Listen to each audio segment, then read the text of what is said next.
Hello folks, welcome to the new format Fishing Live.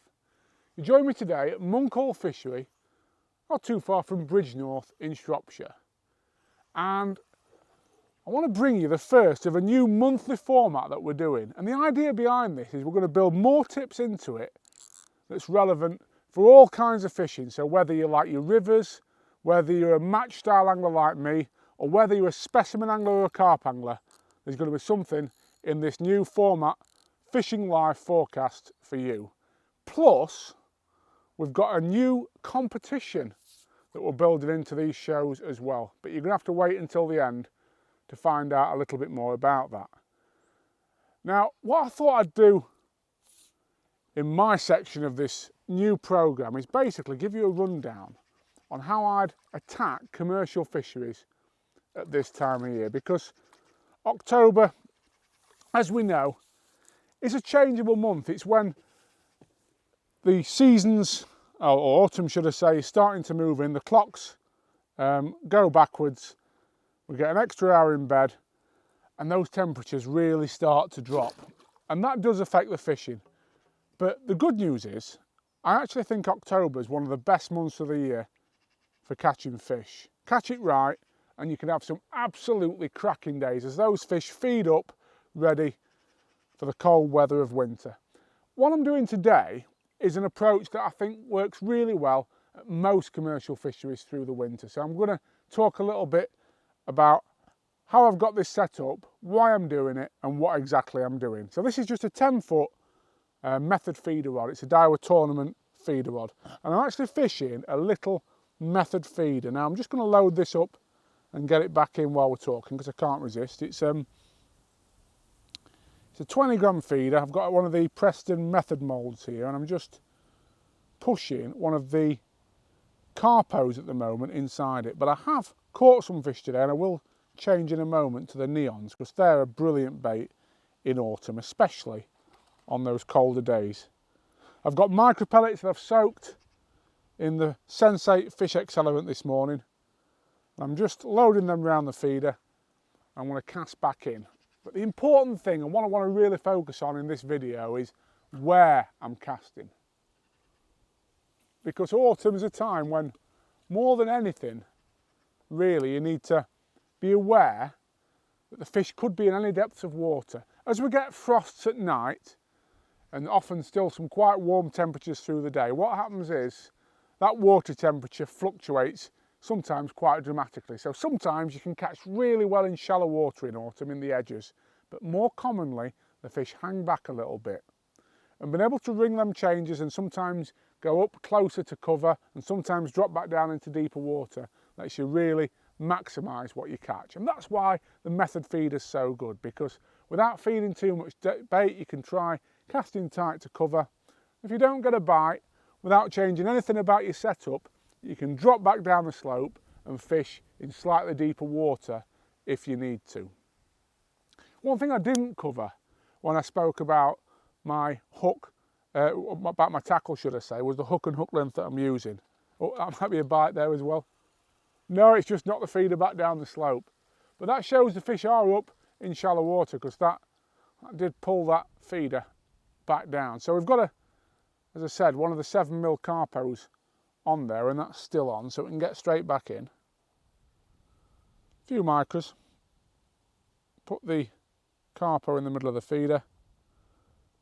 Fill the feeder to the top with those Sensate flavoured micro pellets, just a Sonia baits. 3mm they are, or 2mm should I say. In the mould, give it another squeeze, and then we're going to get back in. Now, as I said, the advantage with this is you can actually cast in different depths to find out where the fish are if you need to. But because that fish was in quite shallow water, I'm reasonably happy to go back up the slope and just have another go there. But say, for example, I sat for a while without a bite on this, then I'd maybe take a metre off the line clip, reel in a metre, and fish a little bit closer in towards myself. So basically the feeder would be fishing at the bottom of the slope maybe, rather than right at the top of the ledge. And then it's just about being patient really, because today's quite mild. As you can see, I'm sat here in a hoodie. the fish are still moving, the fish are still feeding. I'm not too worried about overfeeding. And I've only got a small feeder on anyway, so I can really cast regularly, find out where the fish are, and hopefully have a really good day. I mentioned I'm using one of the Carpos on the hook. Interestingly, I found these to be a brilliant bait when the fishing's good and when conditions are good. And I always find when conditions are good, matching the, oh, that one's on, matching the colour of your micros is quite important, because the fish really are just honing in on that big ball of bait and sucking it up. But when it goes a lot colder than this, and when maybe you're faced with a trickier situation, maybe it's been a cold night and you're looking for your first fish of the day, that's when really bright baits like our neons come into play. I did start on a neon today, and I did have a couple of fish on one, so I'll quickly show you those in a minute as well. This feels like a good fish. But you can see there, we're being fairly active, casting regularly, and we're able to follow the fish up and down that slope and work out where they are. Now, of course, those anglers who like to fish the pole, don't worry, there's plenty of good pole fishing to be had in autumn as well. And October's can be an absolutely bumper month as the fish really feed up for the winter, but you're more likely to catch folks in that deeper water. So if you are fishing the pole, I'd say two things. Start short by all means, but expect probably to catch on a long pole further out in the lake as the fish back away from you. And also, don't be surprised if you don't catch late on the pole. You'll still catch in the margins, you'll still catch close as you would in summer, but it might be that that happens a little bit later in the day than it would do at other times of year. So it looks like a nice, oh, it's a massive F1, look at that. What a lovely fish. Look at that, that's probably a 5 pound F1 that is, folks. Monk Hall does have some cracking fish, and this is one of them. In fact, I'm going to just show you that and get that hook on there. Look. Oh. I can hold him up without. Look at that. Absolutely awesome fish. Right, I'm going to slip him in the net, and then I'm going to hand you over to a new arrival at Fjuka, I'm going to say. He's actually the new boss, but I don't tell too many people that. Ant Molyneux, and he's going to talk you through some key tips for fishing in autumn on rivers. Okay guys, so today I'm going to give you a few of my best tips for this time of the year. So as Tom said in the last section, we're now transitioning from the summer into the autumn. The temperature this week's dropped drastically. We're down to about 10 or 11 degrees today. So what's happening at the moment is all the leaves are starting to drop off the trees, as you would expect at this time of year, and that poses a few problems for river anglers. So one of the biggest problems is the leaves get collected all on the line. You're constantly having to cast in and recast and check your hook bait's not snarled up, and all the leaves are sort of coming down towards your rig and everything, and it can be a real nightmare. So one little tip that I have got for you, where the line enters the water, so maybe 6 or 8 foot up the line, I like to tie a little bit of power gum on the line, and what that'll do, it'll help the leaves to collect just against that knot on the power gum, and it'll stop everything from sliding down towards your rig, and you'll get a few extra minutes of fishing just from doing that one thing. Now, another thing that I like to do as well at this time of year, and I've only just found this with being new to Fjuka, but I've been recently using these black 10mm fat boys. So come in a little packet like this. There's hundreds and hundreds of them in there, about 200 grams in weight.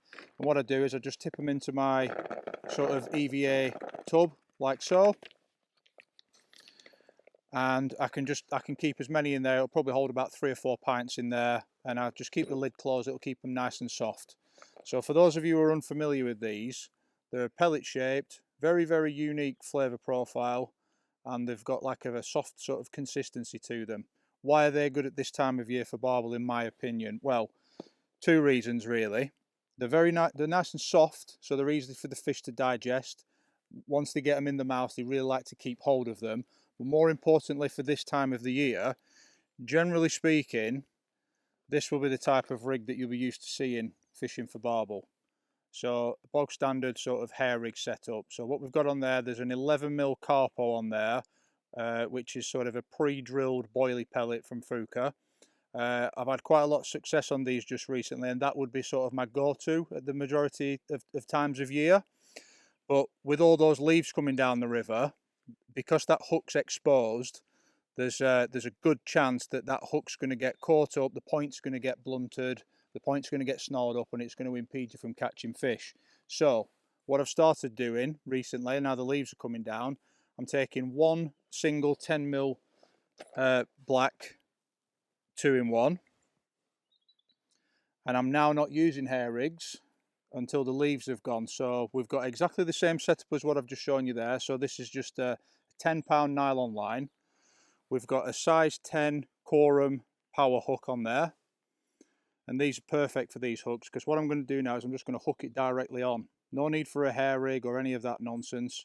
So two ways of doing this: you can either hook it through the barrel, or you can hook it through the flat part. Personally, I prefer to hook it through the flat part. So very, very easy, just like hooking a maggot really. Put it on like this, roll it around like so, and you can see there we've got a hookable bait. So for me, this is really important for this time of year, because now you've gone from using a hair rig with a completely exposed hook to using a partially buried hook. So that's going to help to protect the point. And one thing that I have noticed is that you do get a lot longer in the water when the leaves are coming down. That is a massive, massive edge in my opinion.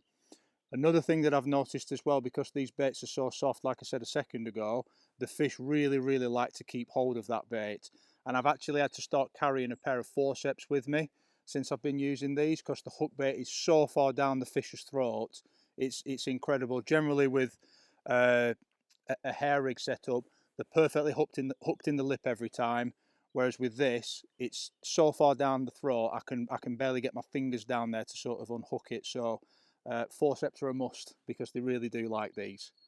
Okay, so those are my tips for this time of year. So what we'll do now is pass you over to Brad, and Brad's going to give you a few tips for carp fishing. Hi guys, so as we're aware, it's starting to get a little bit cooler, the leaves are starting to fall, and we're starting to get that autumnal feel. Now for people like me, this is really good, because it means that big fish are starting to get even bigger. They're trying to put on the winter coat just like me. Now, a lot of people think that this time of year they need to back off the bait, they need to be a bit more cautious and this and that, but to me, I don't think that's the case at the moment. Put plenty of bait in, these fish are trying to get the winter bellies, they're trying to pack it all on so they're fit and healthy for a while winter, because they're not going to be moving too much. So what they'll be doing now is putting as much weight on as possible, eating as much as possible, and then getting fit and healthy and ready for the winter and then for the summer for spawning.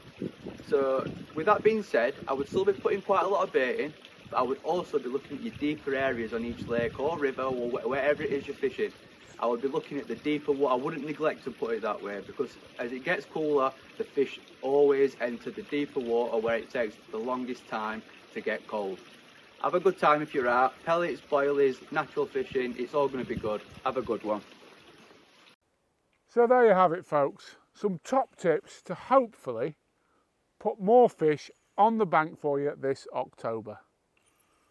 I just want to talk about one final thing before I sign off, and that's, I wouldn't say a secret in fishing, but it's certainly something that all the best anglers seem to do, and a lot of the anglers who maybe struggle to catch sometimes neglect to do, and that's scaling down in terms of hook length diameter as the weather turns colder. Now today, as you can see, the fishing's quite good, and I'm still actually on quite strong line. I'm on 0.17 hook length, and it's a Preston KKMB hook. If I was struggling for bites, I'd definitely be scaling down to an 0.15, and eventually as that weather turns colder and the fish fight a little bit less, even an 0.13 hook length, because the fish really do start to notice that diameter as the water drops colder and clearer. Another thing, and I mentioned it earlier, I'm going to demonstrate it now, is our Fjuka neons, brighter baits for clearer water. I've caught a couple of fish on the pink today. I have found, to be honest though, the brown carpos and wafters to be a little bit better, and I think that's just because the fish are still attacking the feeder. But never hurts to have a change and have a try, and I'm sure on a cooler day a neons would be better. And all I do with these is just direct hook.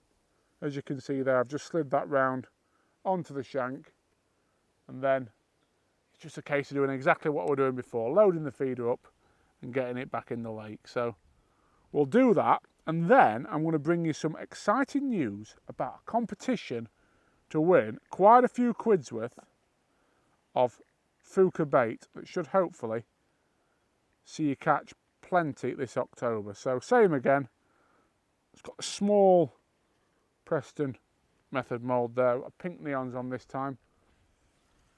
And I have actually, the last couple of casts, dropped a little bit further down the slope, as I said, because it just felt like the fish were backing off a little bit. So let's just see if we can catch one on this. Direct hooked. It's important, obviously, Tommy Pickering's old mantra, when you hit your clip and you're fishing up to a slope like I am here, don't move the feeder. So I've just left that in place, and the line is fairly tight anyway. I'm certainly confident that if anything takes it, I'm going to know about it. So that competition, what can you expect? Oh, look at that straight away. Somehow I missed it. I was a proper bite and I missed it. Good thing is the bait's still on, so we'll get back in. And I'll tell you all about that competition because it's well worth winning. We've actually got every single colour of our Fjuka neons.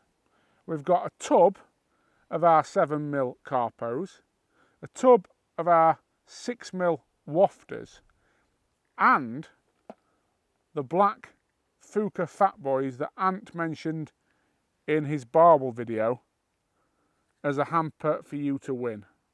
And all you have to do to stand a chance of winning, and I'll tell you when I've landed this up to the far bank,